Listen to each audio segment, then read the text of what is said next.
शास्त्रों में विनय की बात बार बार कही गई। क्यों? तो इसका कारण यही है कि विनय के बिना, नम्रता के बिना साधक आगे कदम नहीं बढ़ा सकता। आगे बढ़ने के लिए, आध्यात्मिक जीवन में आगे बढ़ने के लिए साधक को गुण शिरोमणि ऐसे विनय की जरूरत पड़ती है, आवश्यकता पड़ती है। तो यहाँ पर हमारा प्रश्न चल रहा है कि परमात्मा ने प्रथम अध्ययन में गुरु के प्रति, गुरु भगवत के साथ किस तरह से वर्तन व्यवहार करना है, विनय रखना है, उसके बारे में उन्होंने बताया कि जो व्यक्ति, जो साधु विनयवान होगा, यानी परमात्मा ने आगे बढ़ते हुए गाथा में बताया कि तमः विनय निश्चित्या शीलं परिलभेज्जये बुद्धपुत्र नियागति न निपसिज्जति करती। जैसे कि परमात्मा ने बताया कि एक अविनित शिष्य होता है, तो वो अविनित शिष्य सब जगह से तिरस्कृत होता है, कहीं पर भी उसको मान सम्मान नहीं मिलता, प्राप्त नहीं होता। जैसे कि सड़े कानों वाली कुतिया होती है, उसको कहीं पर ठिकाना नहीं मिलता, डंडों की मार ही उसको खानी पड़ती है। तो जैसे कुतिया की दशा होती है, हालत होती है, वैसे ही परमात्मा ने कहा कि अविनित शिष्य की भी होती है। लेकिन परमात्मा ने आगे बढ़ते हुए कहा कि जैसे अविनित शिष्य की दुर्दशा होती है, तो परमात्मा ने कहा कि विनयवान शिष्य कैसा होता है और वो कैसा फल प्राप्त करता है, तो उसके बारे में बताया कि तमः विनय निश्चित्या। इसीलिए इस कारण से विनय धर्म को अपनाना चाहिए, विनय की इच्छा करनी चाहिए। शीलं परिलभेज्जये, यानी कि शील यानी सदाचार और विनय आदि गुणों की इच्छा करनी चाहिए। और बुद्ध पुत्र नियागति, यानी जो आचार्य भगवत के पास जो शिष्य है, उस शिष्य के लिए हम बुद्ध पुत्र शब्द का उपयोग परमात्मा ने किया। तो बुद्ध पुत्र है, क्या है? बुद्ध पुत्र है। जो विनयवान शिष्य है वो बुद्ध पुत्र है, जो समझा हुआ, यानी जिसने समझ लिया, जो जिसने बोध प्राप्त कर लिया है, ऐसा शिष्य। तो यहाँ पर कहते हैं कि शिष्य यानी पुत्र के समान होता है। आचार्य भगवत का वो पुत्र के समान होता है।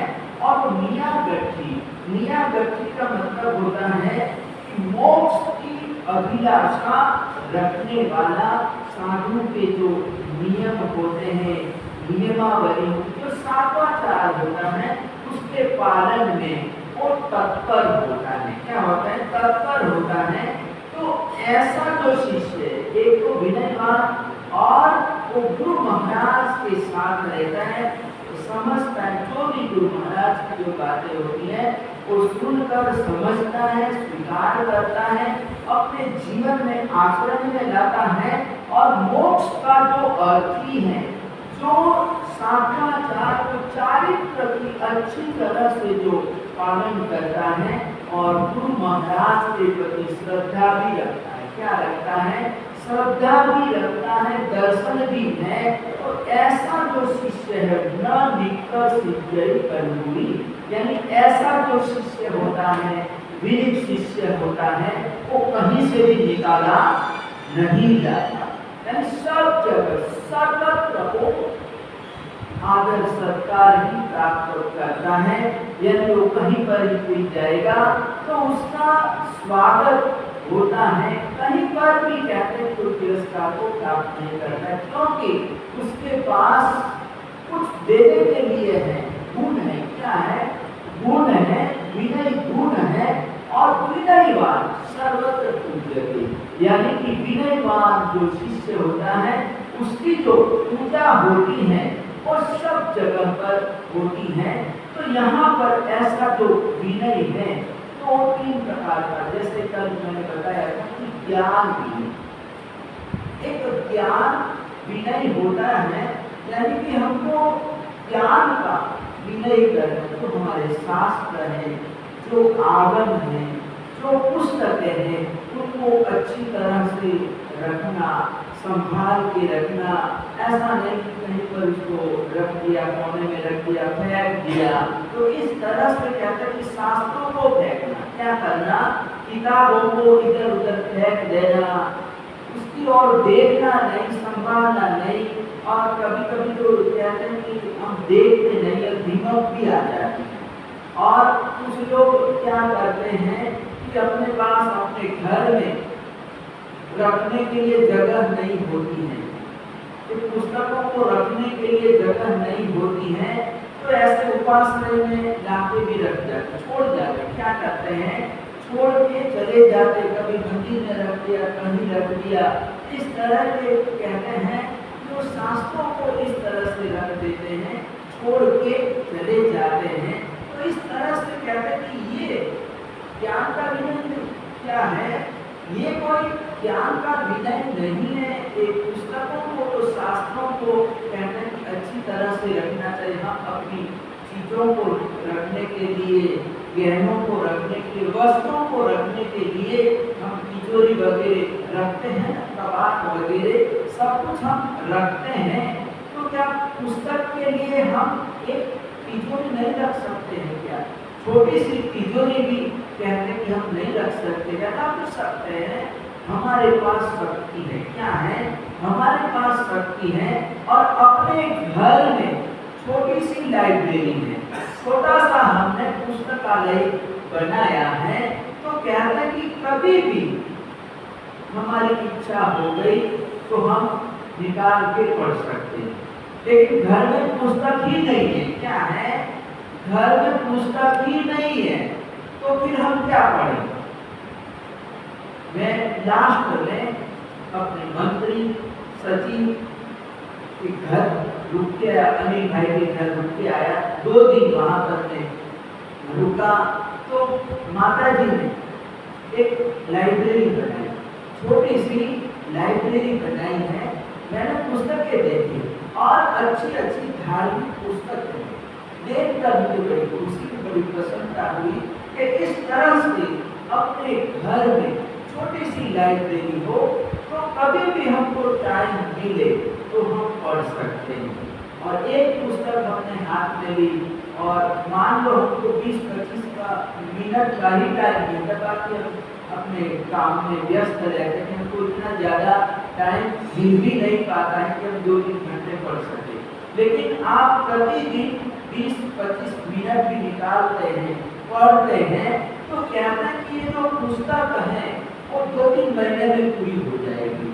एक पुस्तक आपको एक पन्ना भी पढ़ते, 2 पेज पढ़ते हैं, तो कहते हैं कि 1 महीने में, 2 महीने में पूरी पुस्तक हो जाएगी। तो इस तरह से आप ज्ञान प्राप्त कर सकते हैं, स्वाध्याय प्राप्त कर सकते हैं और थोड़ा थोड़ा करके भी आप ज्ञानी बन सकते हैं। क्या बन सकते हैं? आप ज्ञान प्राप्त कर सकते हैं। तो इस प्रकार से यहाँ पर कहते हैं कि ज्ञान को प्राप्त करना, तो ज्ञान का विनय है और जो ज्ञानी है, हमारे समाज में कोई पढ़ा लिखा श्रावक है या श्राविका है, कोई भी है, तो कहते हैं कि उसका हमको सत्कार करना चाहिए। ठीक है, भले ही हम पढ़े लिखे नहीं हैं, हमको कुछ आता जाता नहीं है, लेकिन हमारे समाज में एक दो ऐसे श्रावक हैं, जानकार श्रावक हैं, तो ऐसे जानकार श्रावकों का भी हमको विनय करना चाहिए। ये भी ज्ञान का विनय है। क्या है? ये भी ज्ञान का विनय है। ज्ञान के विनय के बाद दर्शन विनय आता है। दूसरा नंबर है दर्शन विनय। तो ये पूरी रत्नत्रयी है। क्या है? हमारे जैन दर्शन में, जैन फिलोसॉफी में रत्नत्रयी का महत्व। उमा स्वाति जी महाराजा ने अपने तत्वार्थ सूत्र में, फर्स्ट सूत्र में बताया, मोक्ष का मार्ग बताया। उन्होंने सूत्र की रचना करते हुए बड़ा सुंदर सूत्र दिया और उन्होंने कहा, मोक्ष का रास्ता बताया कि यही मोक्ष का मार्ग है। क्या है? यही एक मोक्ष का मार्ग है। तो उन्होंने कहा कि सत्य दर्शन ज्ञान चारित्राणि मोक्ष मार्ग है। उन्होंने हमको सूत्र दिया, बड़ा प्यारा सूत्र है, और उन्होंने रास्ता बता दिया। अगर आपको मोक्ष में जाना है, मोक्ष को प्राप्त करना है, तो ये मोक्ष का रास्ता यही है और एक ही रास्ता है। उन्होंने कहा कि सम्यक दर्शन ज्ञान चारित्राणि मोक्ष मार्ग, यानी सम्यक दर्शन, सम्यक ज्ञान और सम्यक चारित्र, ये रत्नत्रयी ही मोक्ष का मार्ग है। क्या है? मोक्ष का मार्ग है। तो ध्येय को प्राप्त करना है, मोक्ष में जाना है, मोक्ष प्राप्त करना है, तो कहते हैं कि मोक्ष का रास्ता उन्होंने बताया रत्नत्रयी की आराधना है। जीवन में, मानव जीवन में ये रत्नत्रयी की आराधना होना जरूरी है और रत्नत्रयी की आराधना से ही ये हमारा मानव जीवन सार्थक हो सकता है, सफल हो सकता है, जीवन सफल हो सकता है। तो यहाँ पर उमा स्वामी जी महाराजा ने भी कहा कि सम्यक दर्शन ज्ञान चारित्राणि मोक्ष मार्ग, यानी यहाँ पर सूत्र में सम्यक दर्शन को पहले लिया है, ज्ञान को सेकंड नंबर में, यानी सम्यक दर्शन ज्ञान चारित्राणि मोक्ष मार्ग, यानी सम्यक दर्शन यानी कि जीवात्मा के लिए एक महत्वपूर्ण विषय है। यानी सम्यक दर्शन को प्राप्त करना बहुत जरूरी है। कहते हैं कि जीवात्मा न जाने कितने भव करता है, यानी वो भव करता रहता है, अनादि काल से हम भव भ्रमण करते आ रहे हैं। तो कहते हैं कि ऐसे भव तो न जाने हमने कितने किए और उन भवों की कोई गिनती नहीं है। क्या है? कोई गिनती नहीं है। लेकिन कहते हैं कि जैसे ही जीवात्मा सम्यक दर्शन प्राप्त करता है, सम्यक प्राप्त करता है, तो कहते हैं कि उसके भवों की गिनती प्रारंभ हो जाती है। क्या है कि सम्यक मिलते ही, सम्यक प्राप्त होते ही ये निश्चित हो जाता है कि ये जीवात्मा इतने भवों के बाद मोक्ष में जाएगा। क्या होगा? कि इतने भवों के बाद मोक्ष में जाएगा। जैसे आदिनाथ परमात्मा ने संकित की प्राप्ति की, तो संकित के बाद ये निश्चित हो गया कि जीवात्मा 13 भव करने के बाद मोक्ष में जाएगा। यानी 13 भव करने पड़ेंगे और 13 भव के बाद मोक्ष में जाएगा। जैसे ही संकित मिला, प्राप्त हुआ कि मतलब समय निश्चित हो गया। और इससे पहले कहते हैं कि भवों की कोई गिनती नहीं होती है।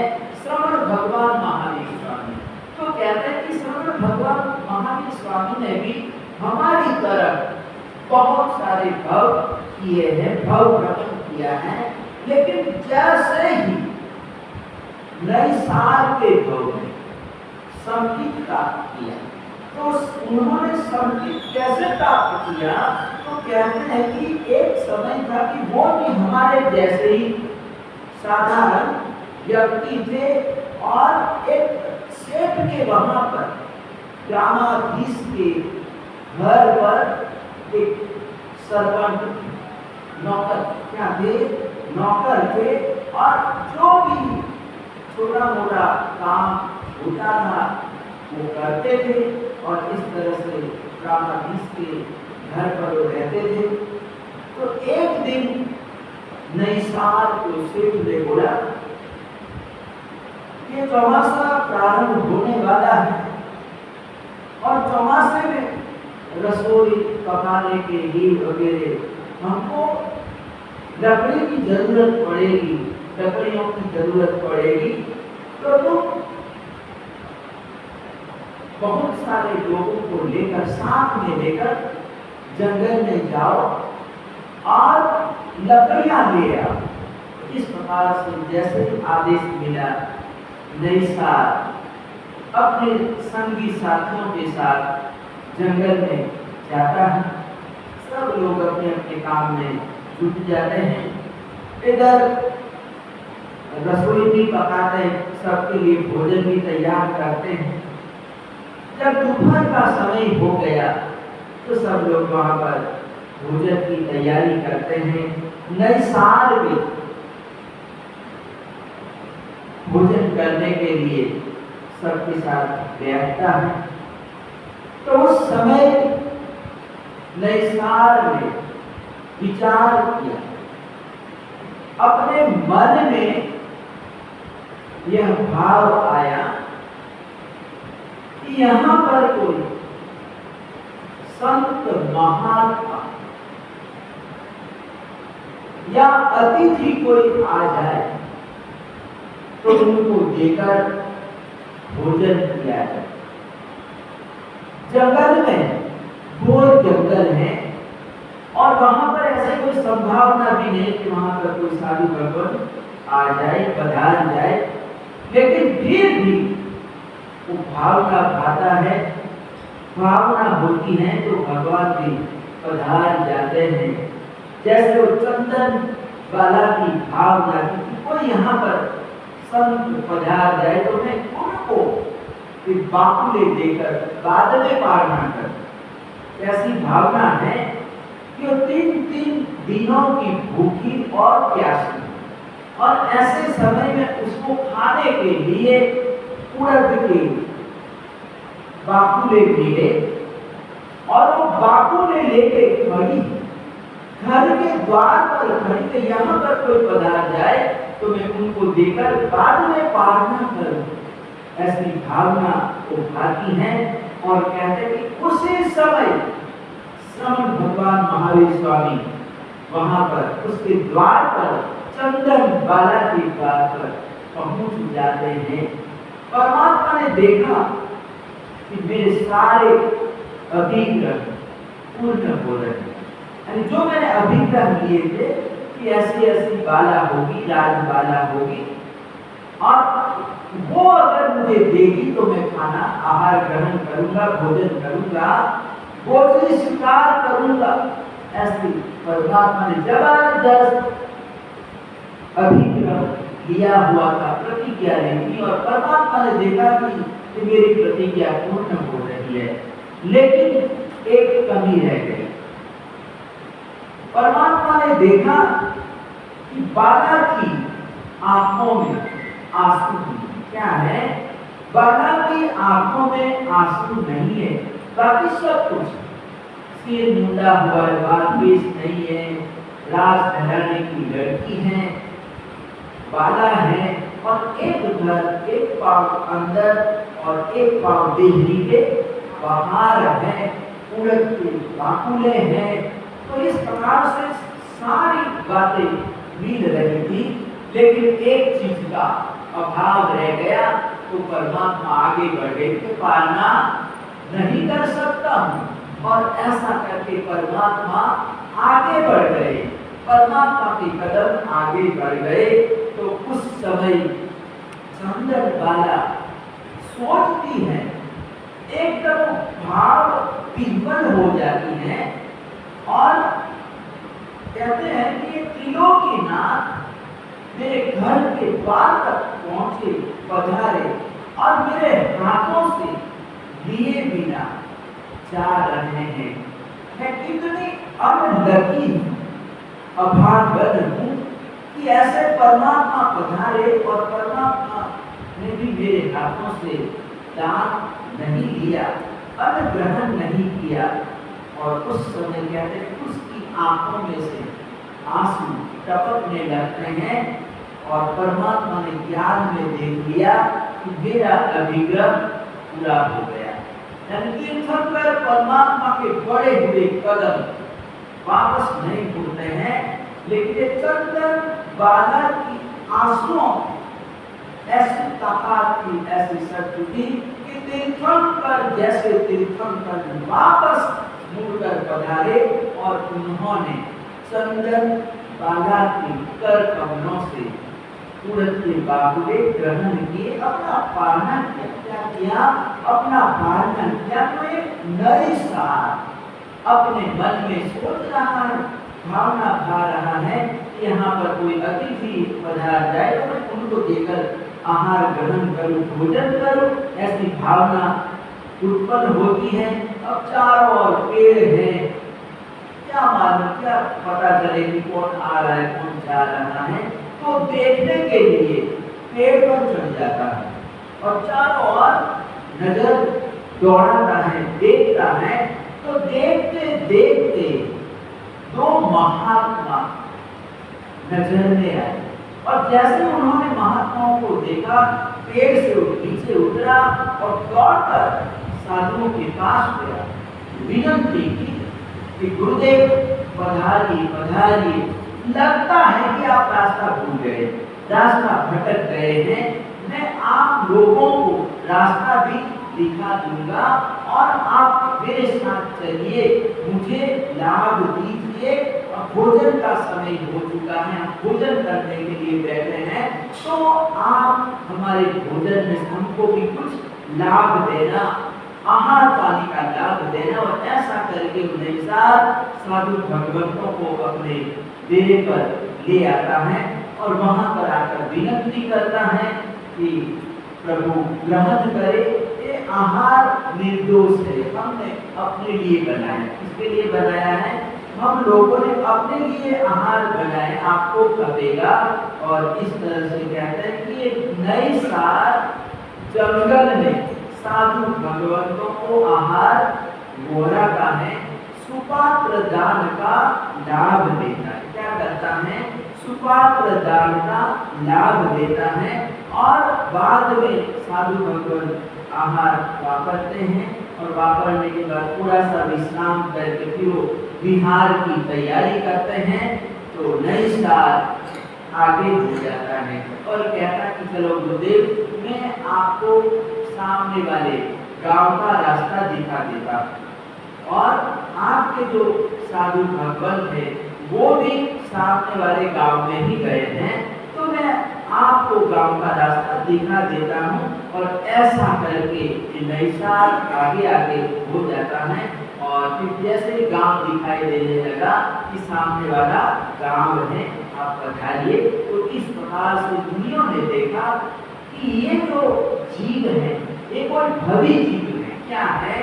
भवी जीव है। तो हमारे पास अब इतना समय भी नहीं है कि इसको हम उपदेश दे, धर्म का स्वरूप समझाए, देव गुरु धर्म का स्वरूप समझाए, पूरा व्याख्यान दे, प्रवचन करे, इतना समय भी नहीं है। लेकिन फिर भी मुनियों ने मंगल पाठ सुनाया और संक्षिप्त में देव गुरु धर्म का स्वरूप समझाया। और देव गुरु धर्म का स्वरूप मुनियों ने समझाया और उन्होंने ग्रहण किया, सुपात्र दान का लाभ दिया और साथ में रास्ता दिखाया, मुनियों को रास्ता दिखाया। और ये सेवा भक्ति से कहते हैं कि उस समय शुभ भाव धारा बहने के कारण सुपात्र दान देने के बाद भी वो इतना खुश है, इतना प्रसन्न है अपने आप की खुद की स्वयं की अनुमोदना करता है। मैं कितना सौभाग्यशाली हूँ कि मुझे आज ऐसे जंगल में साधु भगवंतों के दर्शन हुए, आज उनकी सेवा करने का मुझे सौभाग्य प्राप्त हुआ। और इस शुभ धारा में बहते हुए कहते हैं कि उस समय नैसार की आत्मा को सम्यक दर्शन संगीत की प्राप्ति हो जाती है।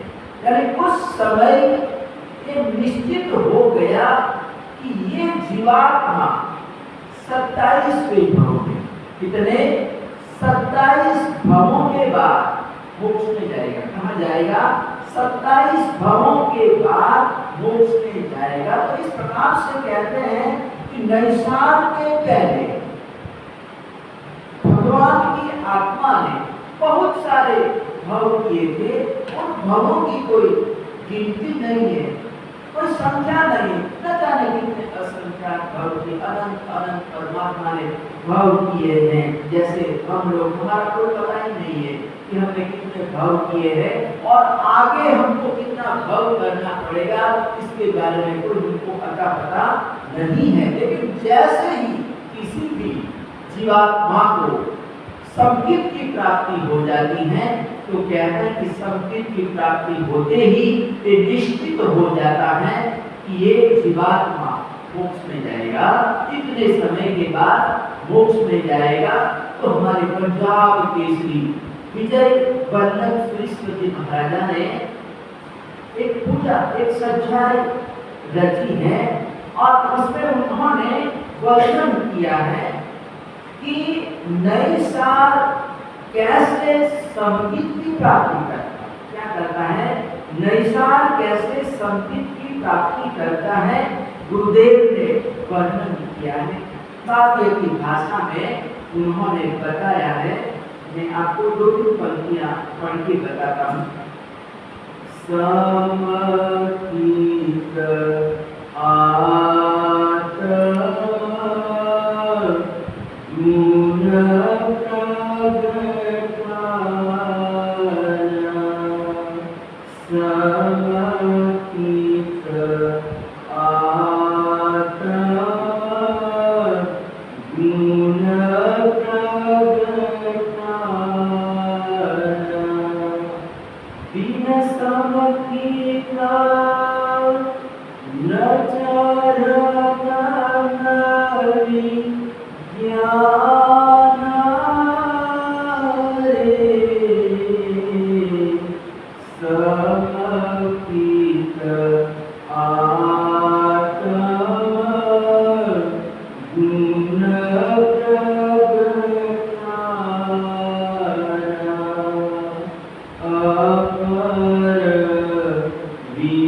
अपनी पंक्तियों में फरमाते हैं कि नई साल में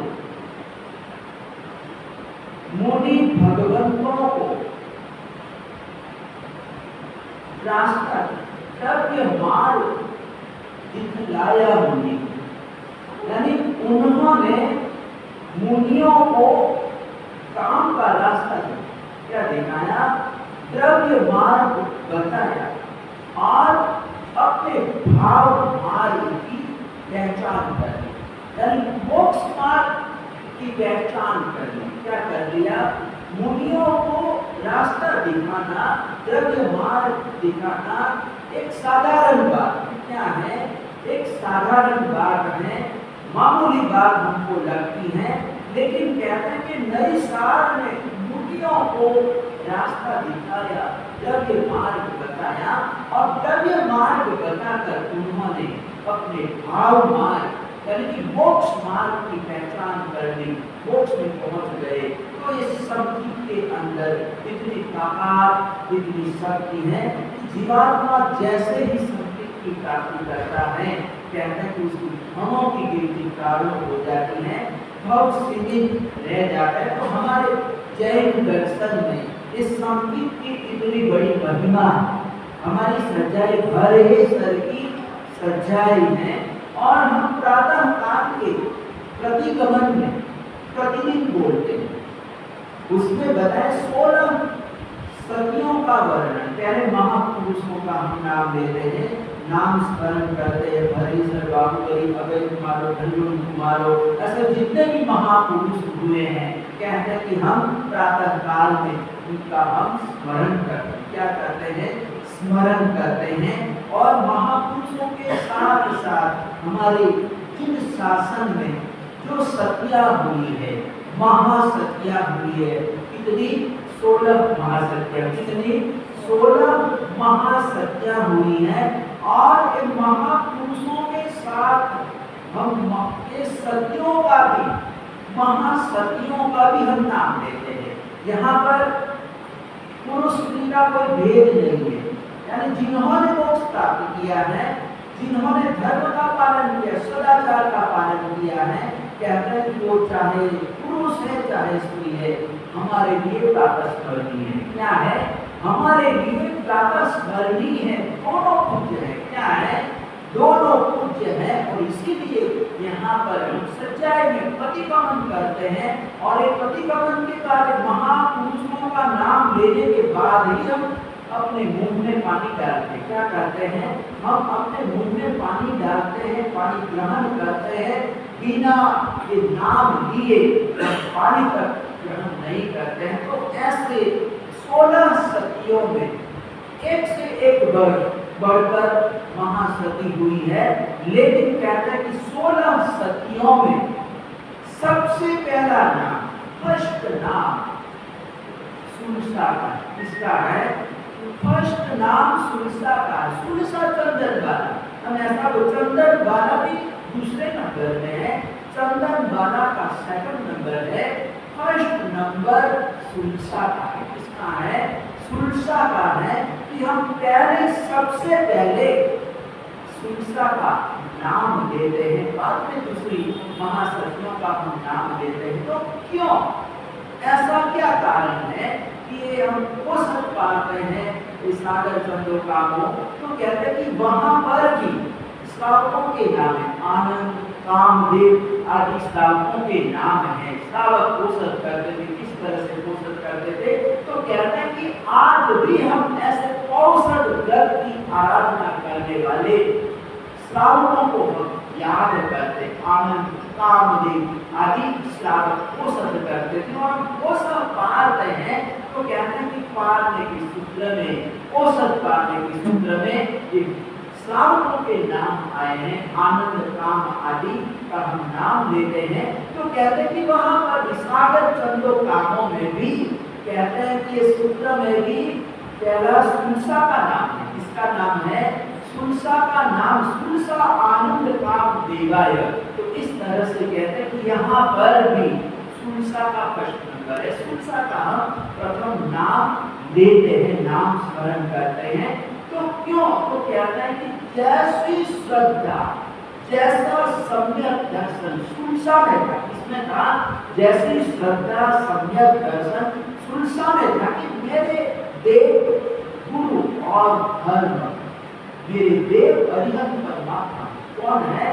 मेरे देव, मेरे परमात्मा अरिहंत परमात्मा, दूसरा परमात्मा नहीं हो सकता। मेरे जो गुरु है वो गुरु पंच महावतारी, वो ही मेरे गुरु है, मेरे साधु है।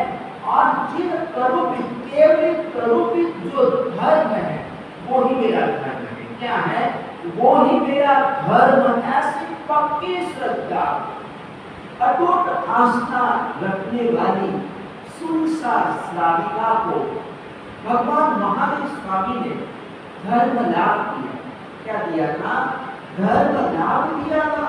वो अकबर परिव्राजक परमात्मा को पूछता है कि मैं राजगृह नगरी जा रहा हूँ। कहाँ जा रहा हूँ? मैं राजगृह नगरी जा रहा हूँ और वहां पर किसी को कुछ कहना है। यानी अकबर परिव्राजक जानता था, उसको पता था कि परमात्मा ने सर्वाधिक चातुर्मास राजगृह नगरी में किया। ये राजगृह नगरी में किया है तो परमात्मा के बहुत सारे अनुयायी हैं, भक्त लोग हैं। यानी परमात्मा का सब लोगों से परिचित है, छोटे बड़े सभी से परिचित है। हम एक ही चौमासा करते हैं, किसी भी संघ में एक ही चौमासा करते हैं। तो 10 वर्ष के बाद भी हम यहाँ पर आएंगे तो आप पहचान लेंगे कि महाराज जी ने यहाँ पर चौमासा किया है। और कुछ भक्त भी बन जाते हैं, वो हमको हर साल याद करते हैं। क्या करते हैं? याद करते रहते कि महाराज जी ने यहाँ पर चौमासा किया था। ये हमारे प्रधान जी सुरेश जी के पास आए और उन्होंने रक्षित प्रज्ञा का नाम लिया, जिसका और आया। तो एक साथी जी ने यहाँ पर वर्षों पहले चौमासा किया। क्या किया था? वर्षों पहले यहाँ पर दो साथियों ने, तो दोनों सगी बहन, और दोनों ने यहाँ पर चातुर्मास किया था। कितना समय गुजर गया है, लेकिन फिर भी अभी भी आपको याद है ना, दो साथियों ने यहाँ पर चौमासा किया था। वो पार्श्वगछिया साध्वी सिद्धांत रसा, उन्होंने भी यहाँ पर चौमासा किया। तो आज भी हम उनको याद करते हैं कि महाराज जी ने यहाँ पर चौमासा किया था। हमारे बड़े भैया आचार्य भगवान जयानंद सुरीश्वर जी महाराजा ने, जय विजय जी महाराजा ने यहाँ पर चौमासा किया। तो उनको भी हम याद करते हैं कि महाराज जी ने यहाँ पर चौमासा किया था। तो एक ही चौमासा हुआ है। क्या है? वो साध्वी जी ने भी एक ही चौमासा किया, सिद्धांत रसा ने भी एक ही चौमासा किया, महाराज जी ने भी शायद दूसरा हो। महाराज जी ने तो पहले भी गुरुदेव के साथ महाराज के साथ चौमासा हुआ था। तो दो तीन चौमासे लगभग यहाँ पर हुए होंगे। तो इस तरह से कहते हैं कि एक या दो चौमासा करने से भी लोगों का बहुत परिचय हो जाता है, भक्त बढ़ जाते हैं। क्या कहते हैं? भक्त बढ़ जाते हैं। तो राजगृह नगरी में तो परमात्मा ने कई चौमासे किए। क्या थे? बहुत सारे चौमासे किए थे। तो अकबर परिव्राजक ने इसीलिए पूछा, क्योंकि वहां पर सैनिक महाराजा भी इतना बड़ा भक्त है। क्या है? राजा है, और राजा परमात्मा का भक्त है। क्या है? परमात्मा का भक्त है, बड़ा भक्त है। क्या है? बड़ा भक्त है। ऐसे तो मंत्री वगैरह बहुत सारे भक्त हैं, बड़े बड़े लोग परमात्मा के भक्त हैं। तो इस तरह से परमात्मा को मानने वाले राजगृह नगरी में बहुत सारे लोग, बड़ा वर्ग था। तो अकबर परिव्राजक ने परमात्मा से पूछा कि मैं राजगृह नगरी को जा रहा हूँ, वहां पर जा किसी को कुछ कहना है क्या? कोई मैसेज, कोई समाचार देना है क्या? वो परमात्मा से पूछ रहा है। क्या कर रहा है? वो परमात्मा से पूछ रहा है कि राजगीर नगरी में किसी को कुछ कहना है क्या? तो उस समय परमात्मा कहते हैं कि वहां पर सुलसा नाम की श्राविका रहती है। कौन रहता है? सुलसा नाम की श्राविका रहती है और उसको मेरा धर्म लाभ कहना। क्या कहना? उसको मेरा धर्म लाभ कहना। तो सुलसा का नाम सुनकर अपर परिव्राजक भी अचंभे में पड़ गए कि सुलसा श्राविका कैसे? स्वयं परमात्मा इसका नाम दे रहे हैं कि सुलसा को मेरा धर्म लाभ कहना। वहां कितने बड़े बड़े लोग हैं, करोड़पति राजा लोग हैं, लेकिन किसी को भी परमात्मा ने कोई संदेश नहीं दिया, कुछ नहीं कहा। और सुलसा को बोला कि सुलसा कितनी महान हो। हम पर परिव्राजक रास्ते में सोच रहा है, विचार कर रहा है कि सुलसा कितनी महान, उसकी श्रद्धा कितनी पक्की होगी कि ठीक है हमारे दिल में शंखेश्वर पार्श्वनाथ का स्थान है, वासुपूज्य का हम नाम लेते हैं, हमारे मन मंदिर में वासुपूज्य विराजमान है। तो भक्त के हृदय में भगवान विराजमान, उसमें कोई बड़ी बात नहीं। क्या है? भक्त के हृदय में गुरु का वास, गुरु विराजमान हो, भगवान विराजमान हो, उसमें कोई बड़ी बात नहीं है। लेकिन भगवान के दिल में हमारा स्थान हो। क्या होना? भगवान के दिल में, मन मंदिर में, गुरु के दिल में हमारा स्थान होना। हमको गुरु याद करे। क्या करे? हमको गुरु याद करे तो कितना हमारा सौभाग्य हो, बहुत बड़ी बात होगी। तो यहाँ पर अपर परिव्राजक यही सोच रहा है कि सुलसा श्राविका कितनी जबरदस्त होगी, उसकी देवगुरु धर्म के प्रति कितनी अटूट श्रद्धा होगी। तभी तो एक परमात्मा ने अपनी उठार नीति से धर्म लाभ कहा है। तो वो जा रहा है, राजगीर नगरी की ओर जा रहा है और जाते जाते वो राजगीर नगरी के बाहर पहुंच जाता है और वो सुलसा की परीक्षा लेना चाहता है। जानू तो सही, देखू तो सही कि सुलसा की श्रद्धा कैसी है। तो ये अपर परिव्राजक अब सुलसा की परीक्षा कैसे लेता है हम आगे देखेंगे, क्योंकि अपना समय हो रहा है। तो हम धन्य कुमार चरित्र में देख रहे थे कि देवभद्र से एक 12 व्रतधारी श्रावक देवगुरु धर्म की आराधना साधना करने वाला 14 नियमों का पालन करने वाला और 6 कार्य जीवों की जयना करने वाला, यानी श्रावक जीवन में कहते हैं कि ये चीजें होना जरूरी है और उसको श्रावक बोला जाता है। क्या बोला जाता है?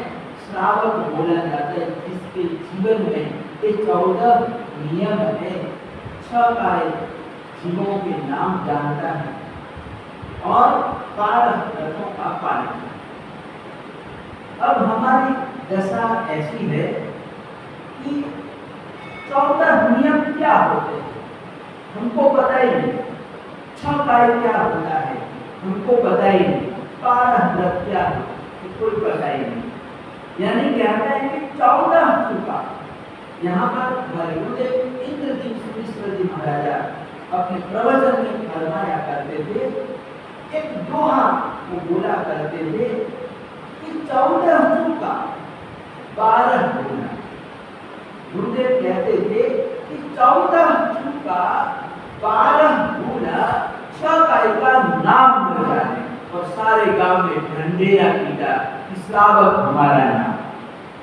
यानी हम श्रावक कहलाते हैं, लेकिन यहाँ पर कहते हैं कि जो प्राथमिक ज्ञान हमको होना चाहिए, प्रारंभ का जो ज्ञान होना चाहिए कोई हमको पता नहीं होता है।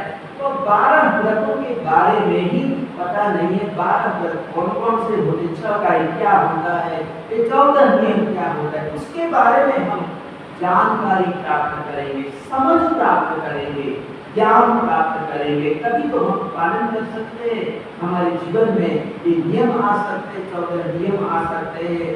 गाय की रक्षा कैसे करनी, उसकी गणना कैसे करनी और 12 व्रतों का कैसे पालन करना, ये सारा कहते हैं कि आचार विचार जानने पर ही, समझने पर भी हमारे जीवन में आ सकता है। तो जो देवभद्र सेठ का कहते हैं कि प्रतिदिन ये 14 नियम धारण करता लेता था। क्या लेता था?